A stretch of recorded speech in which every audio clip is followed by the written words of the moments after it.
മതി പോലൊരു പൈതൽ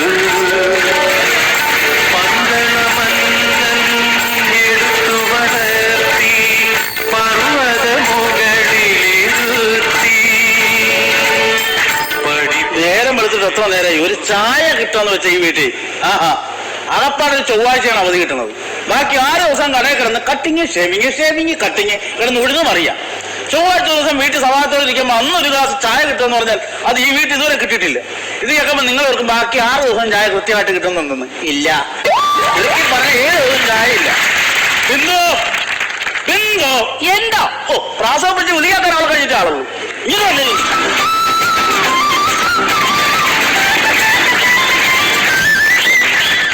എന്താ രാവിലെ ചായ കിട്ടാൻ വല്ല വഴി ഒരു ചായ കിട്ടാൻ വല്ല വകുപ്പ് കൊണ്ടുവന്നു. ചേട്ടാ, ഞാൻ പല പ്രാവശ്യം പറഞ്ഞിട്ടുണ്ട് ഈ ബാർബർ ഷോപ്പിൽ കിടന്ന് കാണിക്കുന്ന ആക്ഷൻ എന്റെ അടുത്ത് കാണിക്കരുതെന്ന്. അത് ഡെയിലി ചെയ്ത് ആവേശം കിടമ്പോൾ അറിയാതെ ഇങ്ങനെ വരും.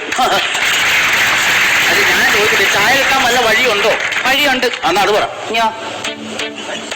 നേരെ പോയിട്ട് ആ വലത്തോട്ട് തിരിഞ്ഞ ആ മണിയനത്തെ ചായ കട ഉണ്ടാ, നല്ല ചായ കിട്ടും, കുടിച്ചോ.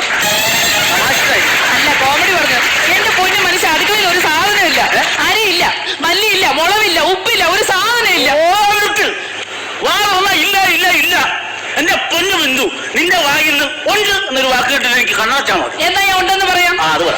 ഈ വീട്ടിൽ അരിയുടെ കുറവുണ്ട്, മല്ലിയുടെ കുറവുണ്ട്, മുളകുപൊടിയുടെ കുറവുണ്ട്.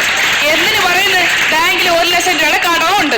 എന്തൊക്കെ കൊടുക്കണം? പാല്, പത്രം, കറണ്ട് ബില്ല്, വീട്ടിലെ സകല സംഭവം ഇതെല്ലാം ഞാൻ തന്നെ ചെയ്യണം. പിന്നെ ഞാൻ എന്റെ ബാബു എന്നുള്ള പേര് മാറ്റിട്ട് സന്തോഷ് പണ്ഡിറ്റ് എന്നാക്കാൻ പോവാം. ആ പുള്ളിക്കാരൻ എല്ലാ പരിപാടിയും ഒരുക്കി ചെയ്യണം ആള് കേരളത്തിൽ. പിന്നെ അല്ലാതെ. പക്ഷെ പുള്ളിക്കാരന് വിവരമുണ്ട്. ഈ അകത്ത് പോയി ഒരു കട്ടൻ ചായ കൊണ്ട് തരാമോ?